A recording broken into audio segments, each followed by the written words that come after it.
Twongeye kubaha ikaze inshuti bakunzi ba Great Today News. Uyu ni umwanya w'amakuru agezweho mu karere k'ibiyaga bigari. Dore zimwe mu ngingo z'ingenzi tugiye kwibandaho muri aya makuru. M23 yafashe centre ya Nyanzare muri Rutsuru. Naho kandi akanama ka Afrika yunze ubumwe kashyigikiye ingabo za SADC zoherejwe muri Repubulika Iharanira Demokarasi ya Kongo. Turasoreza kuri inkuru ivuga ko ubumwe bw'Uburayi butewe ubwoba n'ikoreshwa rya misile zihanura indege na drone zigezweho muri Repubulika Iharanira Demokarasi ya Kongo. Reka tugaruke mu kanya turambura aya makuru.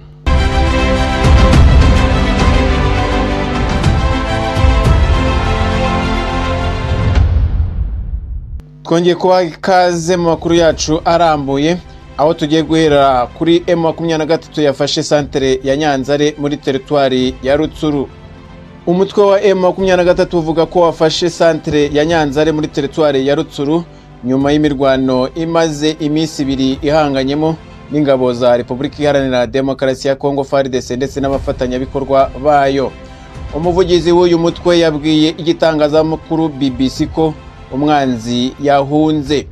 Uruhande rw'igisirikare cya Repubulika Iharanira Demokarasi ya Kongo rwagenzuraga iyi centre kugeza kuwa mbere nirwatanze amakuru avuga ko uyu mutwe waba wabakuye muri gice cya Nyanzare aho bari bamaze iminsi bagenzura, ahubwo birinze kugira icyo batangariza itangazamakuru ndetse n'abaturage ba Repubulika Iharanira Demokarasi ya Kongo.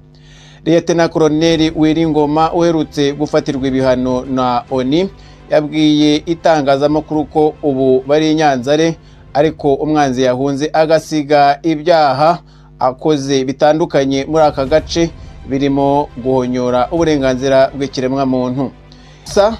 Wiringoma yavuze ko abaturage benshi bari bahunze imirwano ubu bagarutse ari amahoro muri aka gace ka Nyanzare, bari kwishyira bakizana ndetse bamwe bakaba batangiye gukora ibikorwa bibinjiriza inyungu. Centre ya Nyanzare iri ku muhanda wibanze uva Isake muri Masisi uhuza uduce twa Sake Mweso ukazamuka Kanyabayonga na Rutsuru gukomeza mu majyaruguru kugeza mu mujyi wa Butembo muri intara ya Kivu ya ruguru. Nyanzare kandi iri hafi y'ibirombe by'amabuye y'agaciro bizwi nka Somi Kivu biri mu gace kitwa Ruweshi ahavumbuwe ibirombe by'amabuye y'agaciro mu mwaka w'1960. Amabuye y'agaciro ya Nobium y'ubwoko budasanzwe yahawe izina rya Ruweshite.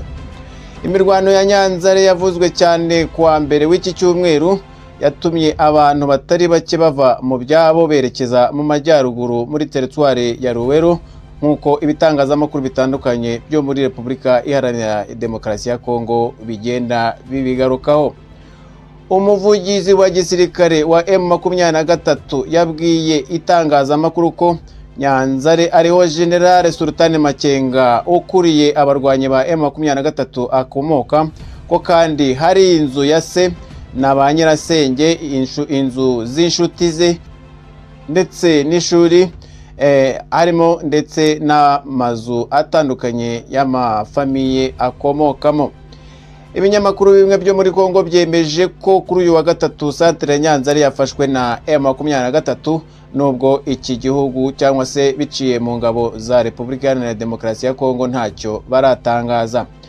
Umuvugizi w'ubutegetsi bwa gisirikare muri Kivu ya ruguru ntiyasubije kubivugwa ko Nyanzare yafashwe, ahubwo irinze kugira icyo atangaza, ariko nihagira igitangazwa kuri aya makuru tuzabibagezaho mu nkuru yacu itaha.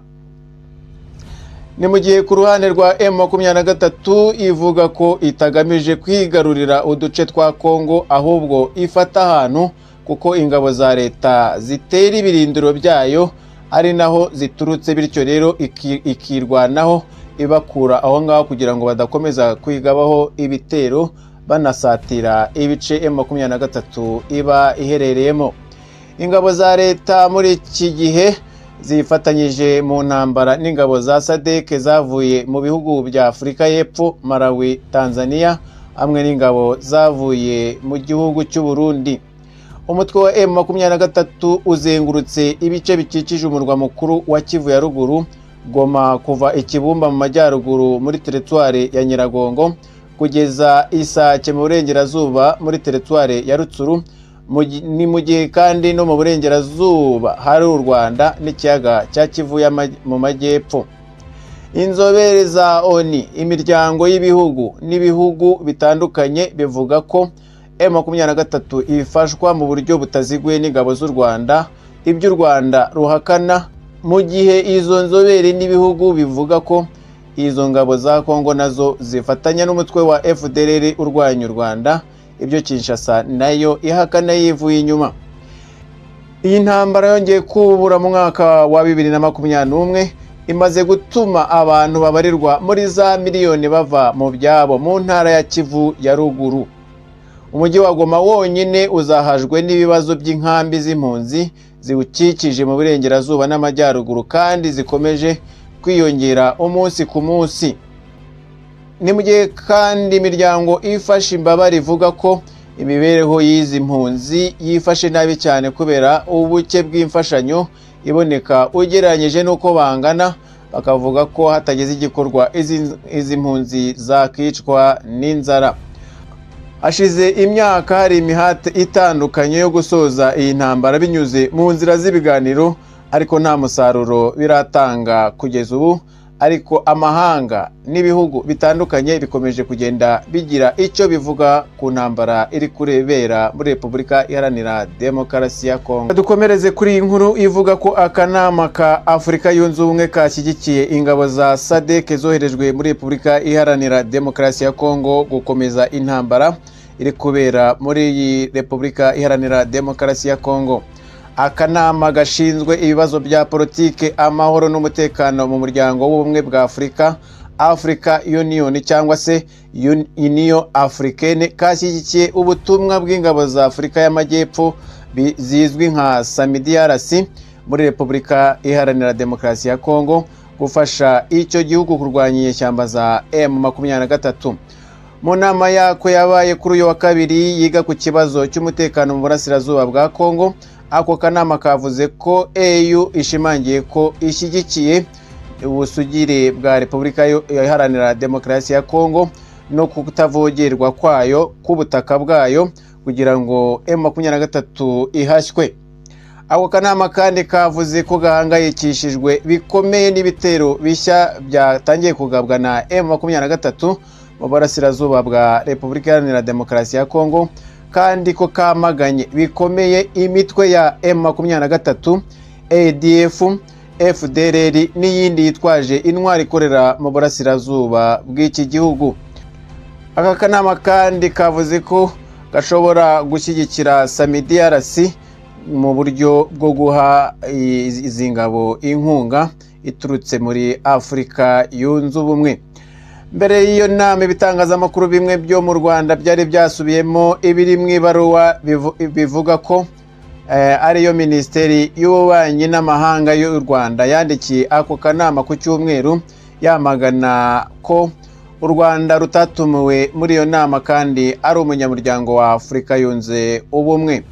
Muri iyo baruwa u Rwanda rutangaza ko rutishimiye iby'ako kanama kuko kudaha agaciro cyangwa se kudaha uruhushya iki gihugu kugira ngo nacyo cyitabire ako kanama k'amahoro kugira ngo rube mu bafata ibyemezo bihuriweho.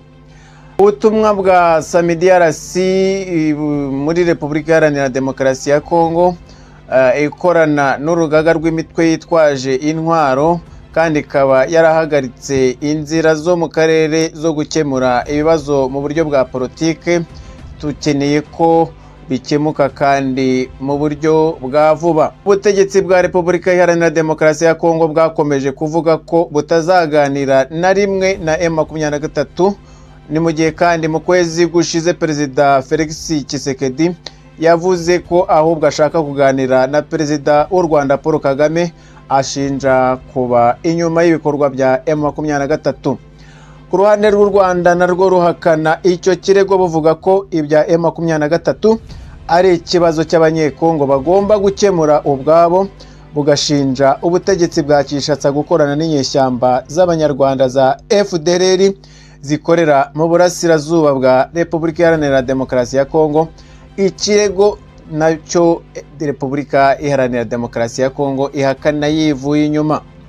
Mu butumwa bwanyujijwe ku rukuta rwa X, ako kanama gashinzwe ibibazo bya politiki, amahoro n'umutekano ka Afurika Yunze Ubumwe kasabye ko imirwano ihagarara aka kanya n'ishyirwaho ry'imihoro yo gucishamo imfashanyo z'ubutabazi, kwambura intwaro byihutirwa imitwe yitwaje intwaro, ibyo bise negative forces ikorera mu burasirazuba bwa Repubulika Iharanira Demokarasi ya Kongo. Aka kanama kagize ati dushyigikiye ishyirwaho rya SAMIDRC kandi dushyigikiye n'ingabo zirimo abasirikare bari muri ubwo butumwa ba Malawi, Tanzania na Afurika y'Epfo ndetse n'igihugu cy'u Burundi.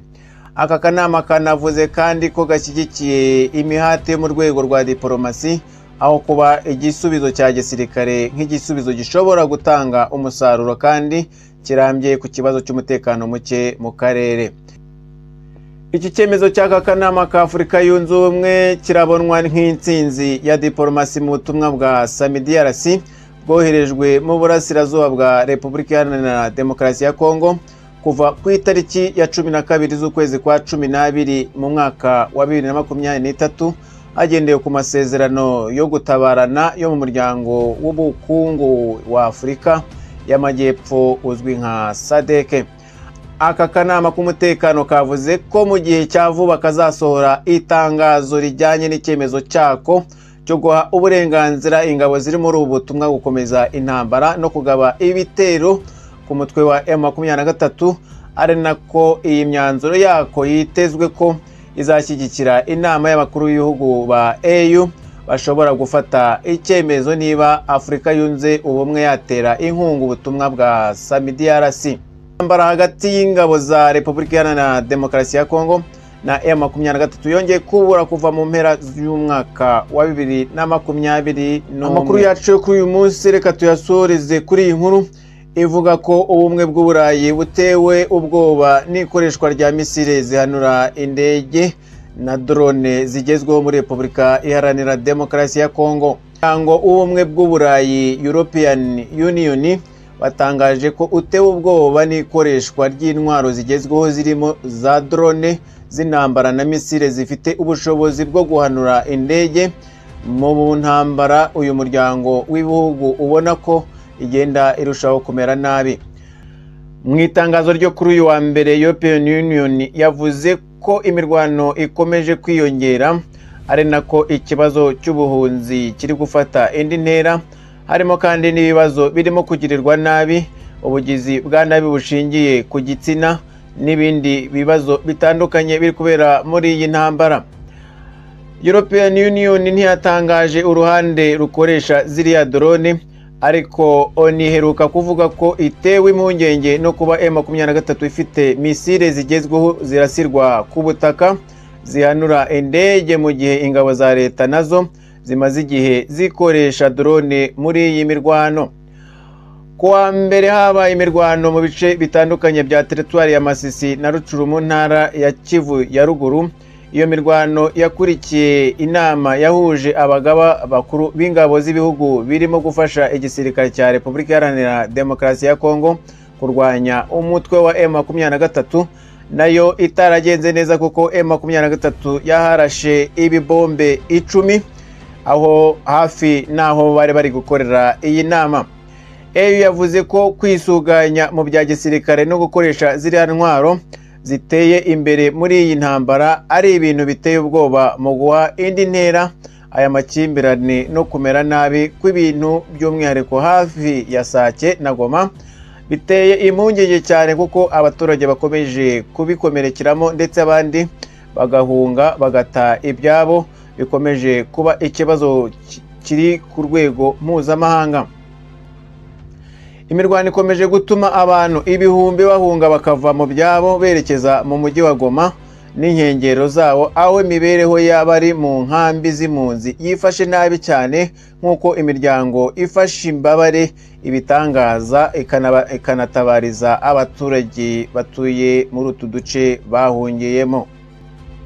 Mu itangazo kandi EU yavuze ko nta gisubizo cya gisirikare kizaboneka muri iyi ntambara, ko ahubwo igisubizo gishobora kuba ari icya politike gusa aricyo cyakemura iyi ntambara, kandi ko kigomba kugerwaho mu biganiro bifunguye hagati ya Repubulika Iharanira Demokarasi ya Kongo n'u Rwanda mu gukemura ibibazo biri hagati muri iyi ntambara. Hashize imyaka hari imihate itandukanye yo gusoza iyi ntambara binyuze mu nzira y'ibiganiro, ariko nta musaruro biratanga kugeza ubu, ahubwo bigenda birushaho kwiyongera. EU ikavuga ko inzira zisanzweho nk'iya Rwanda na Nairobi zigomba gushyirwa mu bikorwa mu gusoza iyi ntambara. Ni mu gihe kandi Felix Tshisekedi wa Repubulika Iharanira Demokarasi ya Kongo ubu yemeje ko ashaka kuganira na mugenzi we w'u Rwanda kuri iyi ntambara, ariko ntibizwi neza niba Perezida w'u Rwanda Paul Kagame ubu yifuza kuganira nawe nyuma y'amagambo akomeye mugenzi we Felix Antoine Tshisekedi yamuvuzeho mu mpera z'umwaka ushize. Mu gihe ibihugu birimo Amerika, Ubufaransa, Kenya na Angola hamwe n'imiryango y'ubumwe bwa Afurika n'ubumwe bw'Uburayi byageragezaga guhuza impande zombi no gushaka umuti kuri iki kibazo, ubu birakekwa ko na Qatar yaba igiye kongera kugerageza nyuma y'uko Tshisekedi yerekeje i Doha muri Qatar kuri uyu wa mbere. Mu ntangiriro z'umwaka ushize Qatar yateguye inama yagombaga guhuza Perezida Kagame na Perezida Tshisekedi n'intumwa zabo, ariko iyi nama ntiyabaye. Radiyo mpuzamahanga y'Abafaransa RFI yavuze ko yamenye amakuru ko uruhande rwa Tshisekedi rwanze kwitabira iyi nama. Qatar isanzwe izwiho ubushuti bukomeye n'u Rwanda bushingiye ku ishoramari mu mishinga ikomeye iki gihugu cyakoze mu Rwanda, cyane mu by'indege. Umuryango w'ubumwe bw'Uburayi mu itangazo ryawo wamaganye gusatira kwa M23, gusa umutwe wa M23 ukunda kuvuga ko atari wo utera ahubwo uterwa maze ugakurikirana ibitero aho byaturutse ukahafata. Inzobere za ONU n'ibihugu bitandukanye bishinja u Rwanda gufasha inyeshyamba za M23 mu buryo butaziguye. Ndi ruhande zigashinja na leta ya Repubulika Iharanira Demokarasi ya Kongo gufasha umutwe wa FDLR urwanya leta y'u Rwanda, naho leta ya Kinshasa na Kigali bigahakana ibi birego. Naha dusoreje amakuru yavugwaga mu karere k'ibiyaga bigari, ari nako tubashishikariza gukomeza gukora like ndetse na subscribe kugira ngo tujye tubana amakuru yacu ataha.